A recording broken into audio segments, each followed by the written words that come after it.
Halo semuanya, pernah nggak sih kepikiran gimana jadinya kalau sekelompok ibu rumah tangga dan lansia ngumpul terus berkolaborasi mengubah kampung mereka? Nah, hari ini kita punya cerita yang luar biasa inspiratif soal itu. Kita bakal ngebahas tuntas tentang perjalanan sebuah komunitas di Wisaka Eko Kreatif Wiro Saban. Bersiaplah, karena apa yang dilakukan warga di sini bener-bener bakal mengubah cara pandang kita soal potensi lingkungan dan pemberdayaan perempuan. Seru banget ya pokoknya. Buat pemanasan, saya mau lempar satu pertanyaan nih. Bayangin kamu lagi di tengah kota, yang sibuk, padat, banyak kendaraan. Kira-kira gimana caranya sebuah lingkungan di tengah kota kayak gitu bisa tetap punya ekosistem asri yang mirip banget sama desa? Nah, lo penasaran kan? Ini misteri geografis sekaligus sosial yang bakal jadi inti cerita kita hari ini. Oke, mari kita bedah bareng-bareng. Kampung Wiro Saban ini lokasinya secara administratif ada di kota Yogyakarta, tepatnya di area selatan. Biasanya nih ya, kalau kita dengar kata kota, yang kebayang pasti jalanan macet, polusi, gedung-gedung, dan gaya hidup serba cepat. Tapi, begitu kamu menginjakan kaki di Wiro Saban, wah, kontras banget. Kamu malah disambut sama suasana pedesaan yang tenang, hamparan sawah ijo sama kebun-kebun yang rimbun. Mereka sukses mempertahankan nuansa agraris yang damai di tengah hiruk-pikuknya kota Jogja. Nah, mempertahankan ekosistem sekeren ini pasti ada rahasianya. Kita masuk ke bagian pertama, perempuan penggerak wisata lingkungan. Coba dengar baik-baik apa kata Ibu Anggit Kusmartiwi, salah satu tokoh penggerak utamanya. Beliau bilang kalau gerakan ini tuh benar-benar dimotori sama perempuan setempat, mulai dari ibu-ibu rumah tangga sampai para lansia. Dan yang bikin salut, mereka ini bukan cuma jadi penonton atau pendukung di belakang layar loh, sama sekali enggak. Mereka memaksimalkan potensi masing-masing, sehingga para perempuan ini maju sebagai pengambil keputusan dan fasilitator utama dari gerakan kampung mereka. Keren banget kan? Rahasia kekuatan mereka itu ada di sinergi. Mereka nggak kerja sendiri-sendiri, tapi punya 3 motor penggerak utama. Pertama, ada kelompok wanita tani atau KWT Karya Manunggal yang ngurusin kebun dan penghijauan pekarangan. Kedua, ada bank sampah lokal yang fokus banget ngedukasi soal pengolahan limbah. Terus yang ketiga, ya komunitas eko kreatif itu sendiri. Ketiga elemen ini ibarat roda gigi yang saling melengkapi, mengubah kampung biasa jadi pusat wisata edukasi yang super interaktif. Dengan 3 motor penggerak tadi, apa sih yang sebenarnya mereka ciptakan? Kita masuk ke bagian kedua, belajar dari alam Wiro Saban. Nah, yang bikin saya kagum, mereka punya kurikulum wisata yang tertata rapi banget. Inisiatif ini mereka namakan Sobo. Pilar yang pertama itu Sobo Tandur. Tandur itu artinya menanam ya. Di program ini, pengunjung, terutama anak-anak, gak cuma diajak lihat-lihat kebun. Mereka diajarin langsung siklus hidup tanaman. Mulai dari nyiapin tanah, mupuk, sampai akhirnya panen sayuran lokal kayak bayel, kangkung, sawi, dan tomat. Belajar langsung dari alam. Pilar kedua adalah Sobo Makmur. Logikanya gini, abis kita panen dan konsumsi, pasti ada sisa sampah kan? Nah, di Sobo Makmur ini, pengunjung diajarin cara ngolah sisa konsumsi harian itu. Baik itu sampah organik maupun anorganik. Jadi apa yang tadinya kita anggap, ya cuman sampah, di tangan mereka malah berubah jadi bahan edukasi yang punya nilai tambah luar biasa. Pilar ketiga, dan ini yang nggak kalah menantang, namanya Sobo Pikir. Sesuai namanya, ini adalah wisata edukasi yang benar-benar ngajak pikiran kita kerja. Para perempuan Wiro Saban bikin berbagai macam lokakarya praktis. Idenya cemerlang banget, gimana caranya kita manfaatin sumber daya lokal yang ada, terus disulap jadi barang kreatif yang punya nilai seni dan bisa dipakai sehari-hari. Mereka juga punya satu program andalan yang seru abis, namanya Soko Kebon Ing Pawon, atau gampangnya dari kebun langsung ke dapur.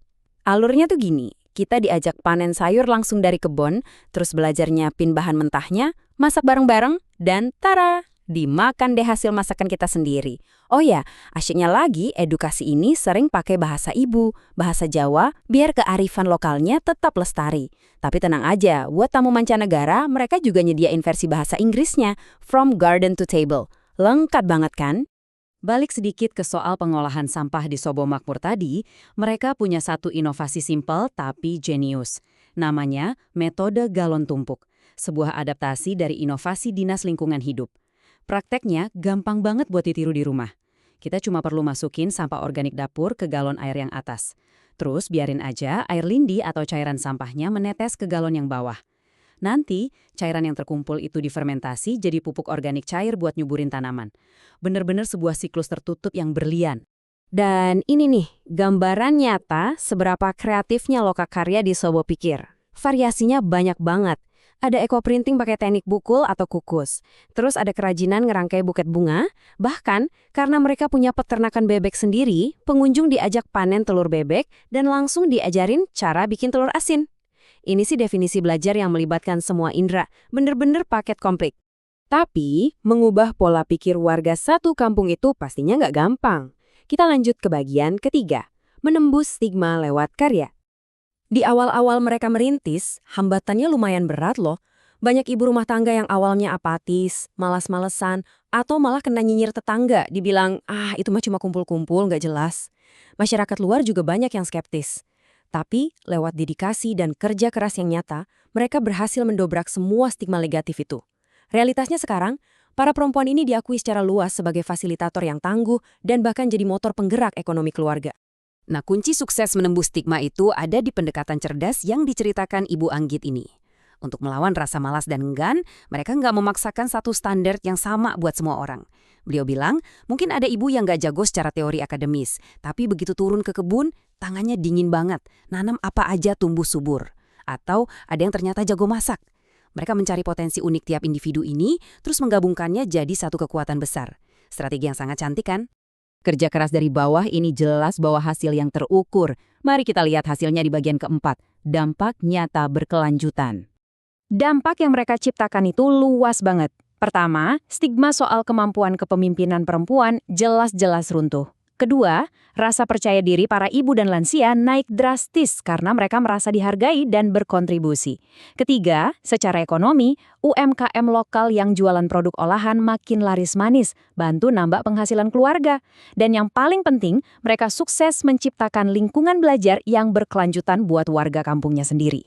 Pencapaian luar biasa ini akhirnya dilirik juga loh sama pemerintah daerah. Di tahun 2023 kemarin, Kampung Wirosaban didapuk buat mewakili kota di program Aku Hatinya PKK. Ini tuh program kompetisi regional yang nilai seberapa bagus warga memanfaatkan pekarangan rumah mereka buat ketahanan pangan. Dan warga Wirosaban dinilai super sukses menyulap lahan sempit di rumah mereka jadi kebun produktif yang asri. Prestasi puncaknya? Coba tebak.